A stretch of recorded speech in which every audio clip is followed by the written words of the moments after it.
Well, I'm glad you made the connection there to what I'd say in a grocery store, because I'd like to say right now, I love beef, you know? And, well, my name's Will McKillum, and I'm a beef advocate who lives here in Bozeman.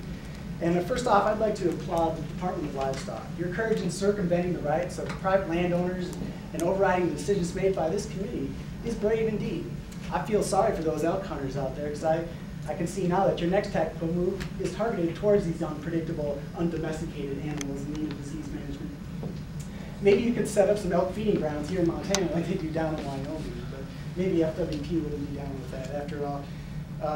Well, not that disagreement amongst the agencies here is much of a problem. After all, you know, the precedent's already been set, whereas the Park Service might not be able to outright sell their bison. We can pass the buck over to FWP and send that and have them sell it to Ted Turner.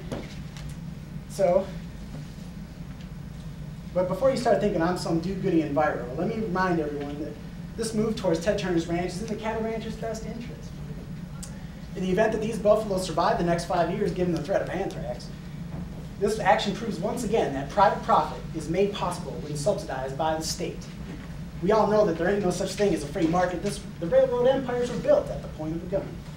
Well, to get back to the point, it's in this vein that I'd like to suggest a way forward for the IBMP partners, or partner, as the case may be. Maybe I can get Brian Schweitzer to give you a phone call, since, to quote, no governor in history has sent more bison to slaughter than I have, so there's no doubt there. Besides, he's a hunk. Well, I read Jonathan Swift's article back in grade school, and I have a modest proposal of my own to give to the committee here. We have in this room the capability to expand on our ongoing economic stimulus package for the welfare cattle rancher. Granted, $3 million plus a year on a haze and slaughter program is a start, and any continued moves to privatize or kill off more wildlife is welcome. But I plead the committee to be bold and consider an additional option. Let us consider opening up Yellowstone National Park for grazing permits.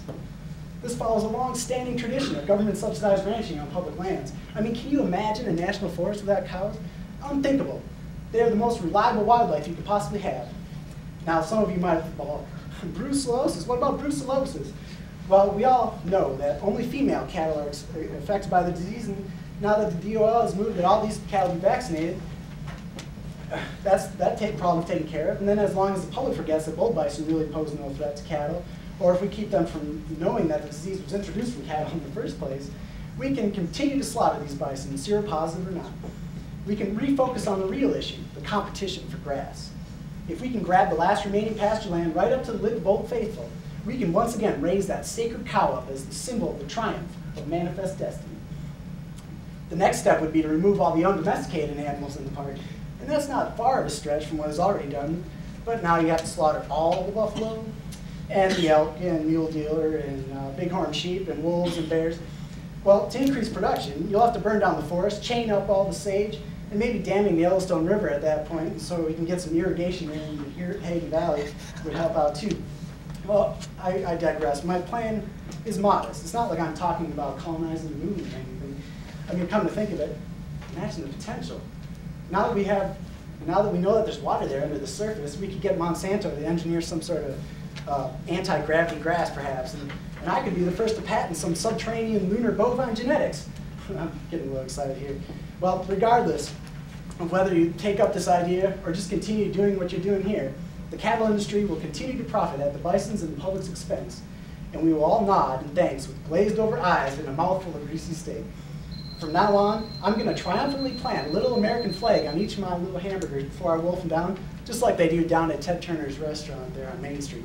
Thank you much, and keep up the BS.